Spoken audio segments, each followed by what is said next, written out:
हम हजारीबाग के कोटलिया एकेडमी है, उसमें का स्टाफ के तौर पे हम वहाँ पे ज्वाइन किए। और संडे को वहाँ टेस्ट भी लेते थे और सारा क्वेश्चन हम लोग दोनों मिलकर, जो गौर स्टाफ था, दोनों मिलकर हम ही लोग क्वेश्चन को पूरा एकदम सेट करते थे। सेट आप ही लोग? हाँ, क्वेश्चन हम ही लोग अपने से सेट करते थे, सारा किताब उताब से उठा के। फिर संडे को लगभग 150-200 बच्चा आता था टेस्ट देने कोटलिया में। फिर उन लोग का टेस्ट लेते थे, फिर स्कोर जारी करते थे सबका। फिर टेस्ट होने के बाद फिर अगले दिन आप लोग का एग्जाम कौन लेता था?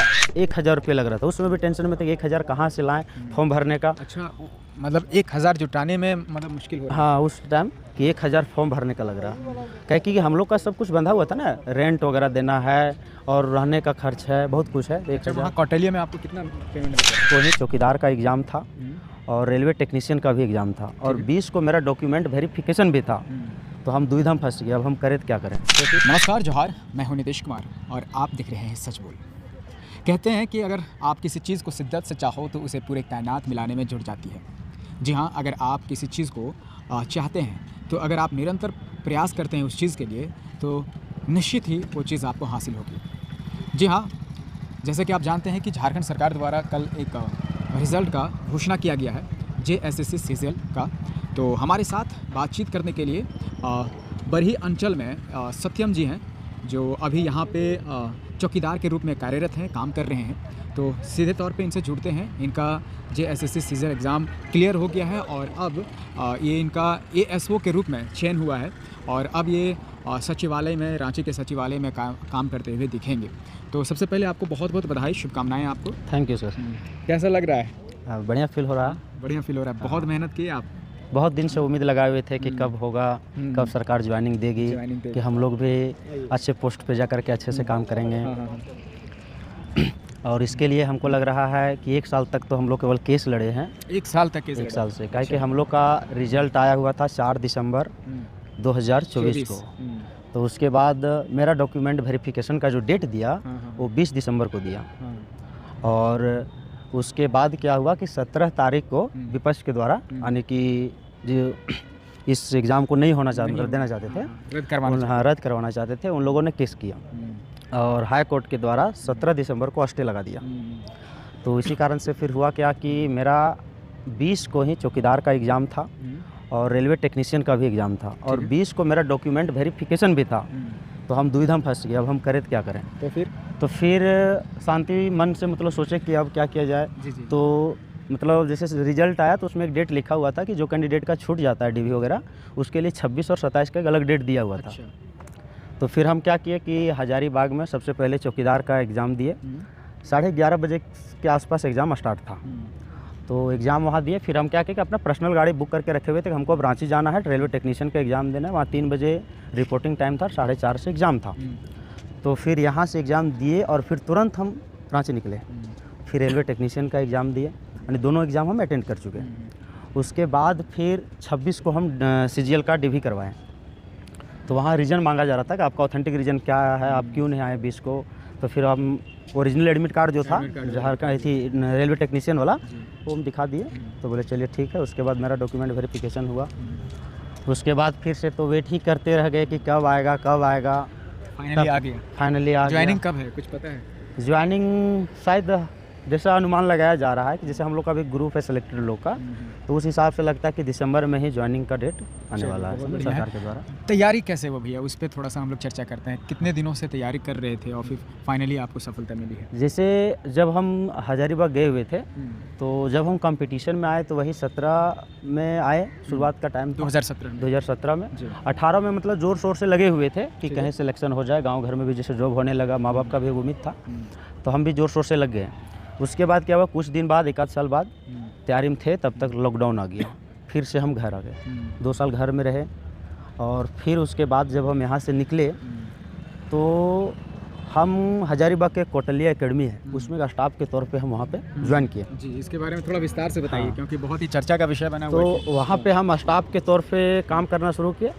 जिससे 2 दोस्त थे, एक जो थे वो सुबह 7:30 बजे से रहते थे और 1 बजे तक। 1 बजे के बाद मेरा टाइम रहता था 7 बजे तक शाम तक। तो उस टाइम में हमको एडमिशन भी लेना है और कोई क्लास में अगर टीचर नहीं है तो टेस्ट लेना है या फिर क्लास में बच्चों को संभालना है या फिर कुछ सवाल जवाब करना है। ऐसे करके मतलब हम वहाँ कुछ दिन 1-1.5 साल वहाँ भी काम मैनेजमेंट भी करते थे और हाँ, और साथ में पढ़ाई भी करते कर रहे थे। और गाइड भी कर रहे थे? गाइड भी कर रहे थे, क्या करना है, कैसे टेस्ट करना है। जी। और संडे को वहाँ टेस्ट भी लेते थे और सारा क्वेश्चन हम लोग दोनों मिलकर, जो गौर स्टाफ था, दोनों मिलकर हम ही लोग क्वेश्चन को पूरा एकदम सेट करते थे। सेट आप ही लोग? हाँ, क्वेश्चन हम ही लोग अपने से सेट करते थे, सारा किताब उताब से उठा के। फिर संडे को लगभग 150-200 बच्चा आता था टेस्ट देने कोटलिया में। फिर उन लोग का टेस्ट लेते थे, फिर स्कोर जारी करते थे सबका। फिर टेस्ट होने के बाद फिर अगले दिन आप लोग का एग्जाम कौन लेता था? हम लोग जैसे कि एग्जाम हम लोग ऑनलाइन मारते थे, फिर टेक्स्ट बुक हो गया। एग्जाम लेने वाले का एग्जाम कोई नहीं लेता? नहीं, तो हम लोग जैसे देते थे, अपना भी परफॉर्मेंस चेक करते थे ना। तो हम लोग जैसे टेक्स्ट बुक में टेस्ट दिए, मतलब हम लोग भी अपना रेगुलेटरी रखे हुए थे कि नहीं हम लोग को भी निकालना किसी तरह से, समझे। तो हुआ क्या कि जैसे हम वहाँ रह रहे थे तो बहुत दिन हुआ, तो पैसा की जैसे दिक्कत था, तो वहाँ पे हमें कुछ मिलता था अपना, जैसे हजारीबाग में हम गुजारा कर ले। कुछ दिन तक रहे वहाँ पे। फिर उसके बाद क्या फॉर्म भराया, तब तक पापा ये सब घर से निकल गए कमाने के लिए। तो फिर हम कोचिंग। पिताजी क्या करते हैं? पिताजी मशीन चलाते हैं पोकलेन में ऑपरेटर हैं। क्या शुभ नाम है? ईश्वर यादव, पिताजी का नाम है ईश्वर यादव, और बड़े भैया उनका नाम है देवेंद्र कुमार यादव।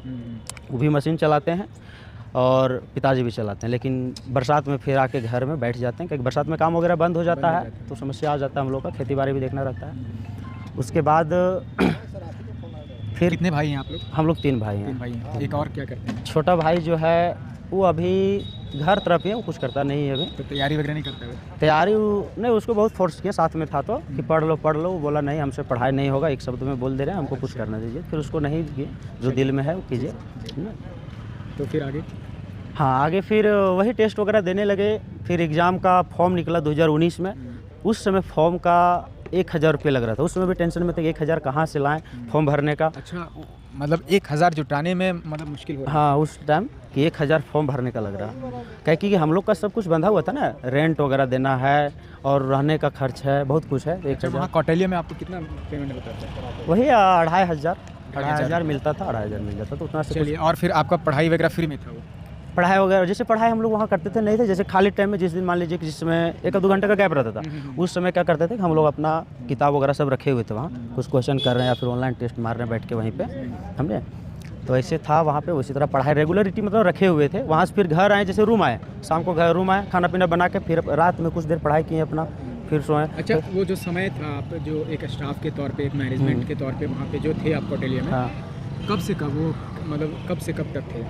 लॉकडाउन से पहले उतना एक्यूरेट डेट नहीं आता, लॉकडाउन हटने के बाद। अच्छा, लॉकडाउन हटने के बाद जैसे काम खोजने लगे, तो मेरा दोस्त भी था साथ थे, तो वही हमको बताया कि है ठीक हम बात करते हैं। कौटिल्य के डायरेक्टर उस समय थे बैजनाथ सर, ठीक है। तो उनके पास फिर गए, फिर वहाँ पर बताएं कैसे करना है, कैसे रहना है। उनका गाइडेंस भी रहा? उनका गाइडेंस रहा, जो नहीं समझ में आता तो उनसे हम लोग हेल्प भी लेते थे। अच्छा, इस सफलता के पीछे सब श्रेय किनको किनको जाता है वो बताइए? इस सफलता के देखिए मम्मी पापा और बड़े भाई हैं। बड़े भाई, हाँ, इन लोग, क्योंकि जब भी हमको पैसे वगैरह की ज़रूरत पड़ा तो बड़े भैया जब भी हम फ़ोन किए, ऐसा नहीं, जब भी फ़ोन किए हम कि इतना पैसा की ज़रूरत है, आज हमें मोबाइल लेना है, लैपटॉप लेना है या कहीं फ़ी देना है, तो एक बार में हमको पैसा दिए, है ना। भरोसा था उनको कि नहीं कुछ करेगा, इसी कारण से वो पैसा हमेशा। फिर यहाँ पे चौकीदार के रूप में कब? चौकीदार के रूप में फिर देखिए वो एग्ज़ाम हम जो दिए, उसके बाद एग्ज़ाम मेरा दोनों निकल गया, रेलवे टेक्नीशियन का भी निकल गया और चौकीदार वाला भी निकल गया। अच्छा, दोनों निकल गए एग्ज़ाम, और CGL का भी डिवी करवा लिए, तीनों हो गया मेरा। उसके बाद जब इसका चौकीदार का जब रिजल्ट आया, उसमें भी हम जनरल से पास कर गए, जनरल कैटेगरी में हम पास कर गए। OBC आते हैं, OBC 2। पूरा नाम बताइए अपना? मेरा नाम हुआ सत्यम कुमार यादव। तो OBC में है ना? हाँ, OBC कैटेगरी से आपने? हाँ, मेरा नंबर 41 था और जनरल का कटअप 38 गया था, अच्छा। समझे। तो हम जनरल से पास किए, तो जनरल में मेरा सिलेक्शन हो गया।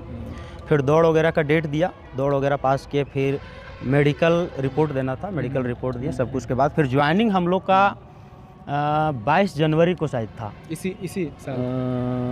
नहीं, 22 मार्च को था। 22 मार्च को ज्वाइनिंग था। तो हाँ, 2025 में वहीं समरन हाल है, हजारीबाग समरन हाल में, मतलब वहाँ पे हम लोग को कार्यरत रखा, 1 महीना तक वहाँ रखे। 22 अप्रैल में हम अपना बरही अंचल में आ गए, फिर यहाँ जॉब करते रहे, यहाँ पे रहे। फिर रेलवे टेक्नीशियन का मेरा डॉक्यूमेंट वेरिफिकेशन का डेट आया 11, एक्चुअली मंथ नहीं याद है, समझे, मतलब उसके 2-3 महीना बाद है, अगस्त या सितंबर के आसपास, समझे। मतलब यहाँ ज्वाइनिंग करने के करने के बाद उसका रिजल्ट आया मेरा। जैसे 2600 सीट था तो उसमें भी मेरा लिस्ट में नाम आ गया, तो 2600 में हम भी शामिल थे उसमें। और उसमें हमको कैरेज एंड वैगन मिला रेलवे में। कैरेज एंड वैगन मतलब एक विभाग होता है, डिपार्टमेंट है, रेलवे डिपार्टमेंट। तो उसमें हमको दिया कि इसमें आपका जॉब है। जैसे 4-5, उसके नीचे भी 1-2 और हुआ था, एग्जैक्टली उसको याद नहीं है कौन कौन सा विभाग था, लेकिन इसमें हुआ। तो फिर हम यहाँ ज्वाइन कर चुके थे, तो बहुत दोस्त वगैरह राय लिए, तो बोला नहीं, घर का नौकरी, चौकीदार में वहीं रहो, कम देगा, 5000-10,000 चलेगा, लेकिन घर में रहोगे। इसी कारण से हम उसमें ज्वाइन नहीं किए। और जैसे CGL में क्या था कि पता किए कि जैसे हमारा नंबर 561 था, मेरा 561 नंबर था, और हमारा ग्रुप से सबसे लोएस्ट जो था OBC2 517 था, एक दोस्त का, विष्णुदेव नाम था उसका। तो सोचिए जब इसका हो गया, इससे मेरा बहुत ज़्यादा नंबर है, मेरा सिलेक्शन तो हो ही जाएगा। इस उम्मीद से रहे कि उधर हम नहीं गए, लास्ट CGL देख लेते हैं। फिर हम JPSC मेंस का भी एग्ज़ाम लिखे हुए थे तैयारी, लेकिन CGL के वास्ते उतना अच्छा से नहीं कर पाए कि इसका पहले देख लेते हैं क्या होता है कि नहीं होता है ना। जब मेंस का एग्ज़ाम लिखे थे मेंस का एग्ज़ाम रांची में दिया था, वहाँ पे लिखे, PT कोडरमा से हुआ था। चलिए बहुत बहुत बधाई आपको फिर से। और यहाँ से जा रहे हैं कि यहीं कीजिएगा? बस ज्वाइनिंग तो जाइएगा कि हाँ, नहीं अब वहाँ पे जाएंगे सर। इसका उम्मीद लगाए बैठे थे बहुत दिन से, है ना। जी। चलिए आपको बहुत बहुत शुभकामनाएं आगे के लिए। और देख सकते हैं कि सबसे पहले इन्होंने एक स्टाफ के तौर पे, एक मैनेजमेंट के तौर पे इन्होंने कौटिल्य इंस्टीट्यूट में कोचिंग में इन्होंने काम किया हज़ारीबाग में। और उसी दरमियान में इनके अंदर एक ललक था, एक कुछ पाने का, जिसके वजह से इन्होंने वो सब काम करने के बावजूद, कितना भी तकलीफ़ था, कितनी भी गरीबी थी, उसके बावजूद इन्होंने काम किया और पढ़ाई जारी रखा और फाइनली सफलता इनको मिली है। तो चलिए फ़िलहाल विदा लेते हैं। मैं हूं नितीश कुमार और आप देख रहे हैं सच बोल।